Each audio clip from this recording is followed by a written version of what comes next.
So this is day 6 with my new Mustang, who I've decided to call Roman, basically as a reminder to me that Rome was not built in a day, and neither Good. will this horse be.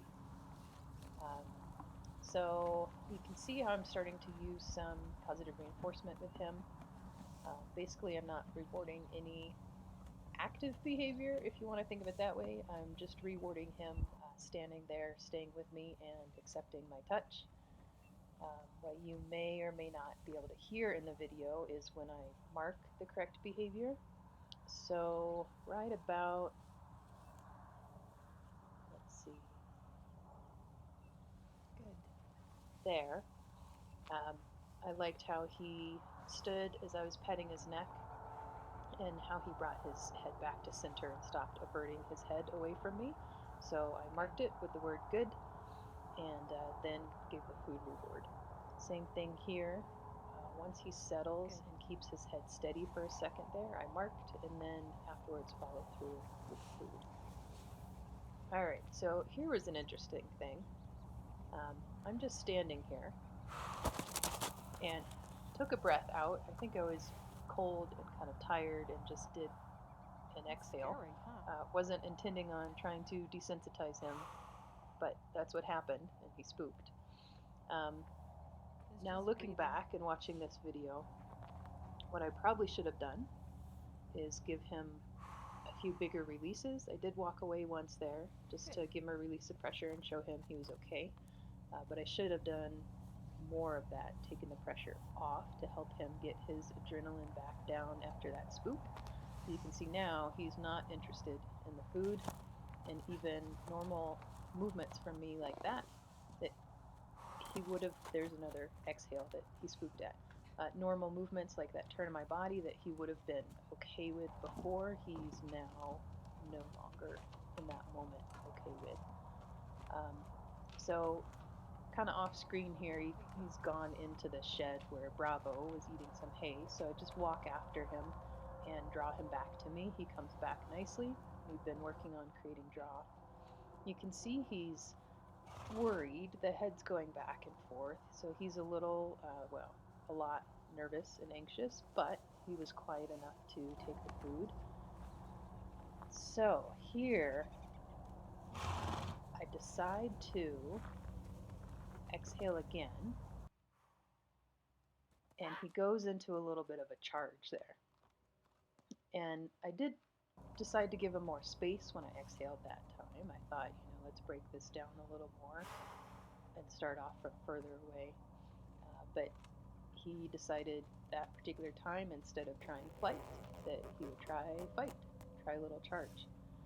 So there's no correction for him charging, because if I were to correct him and run him off, that's only going to increase his fear and make the entire problem worse. He's not charging out of dominance, even though it might look like it. His ears go back. It's not a dominant move. It's, if you want to call it something, it'd be a fear aggression move. It's just fight, fight or flight. Um, so anyway, there's no correction. I just did that kind of loud yell in order to stop the charge. So again, watching this video back, I really should have given him more releases and bigger releases. I should have walked away, stood quietly, um, done more to help his adrenaline get down, and done more to help show him that I'm not a predator, I'm not a threat. That weird exhale noise isn't really that scary. Um, but in the moment, this is what happened. um, so there I'm doing a few hindquarter yields, just basically trying to get his mind unstuck by getting his feet unstuck, if that makes sense. Sometimes if you're able to get them to especially yield the hindquarters and cross their hind legs over, it can help them relax, and it can help their brain just get moving forward in a positive direction again. And that's whether you're on the ground or under saddle riding. So that's what my back and forth here is I'm just trying to arc around and ask going to yield the hindquarters.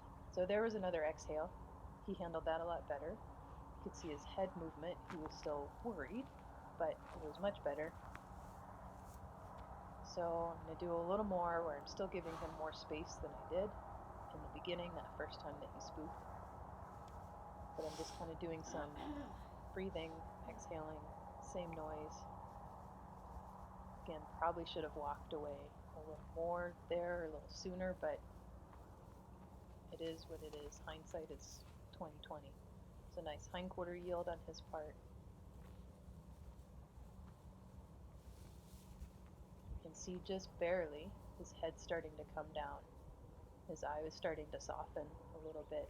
So I decided to change it up, and instead of just doing blow noise, to go back to working on some of what we were working on before, some of the neck touching and head touching, just so we're not stuck on the one scary thing that gave him trouble for so long. Right about there, he quieted down nicely with his head. So I marked, gave him a food reward.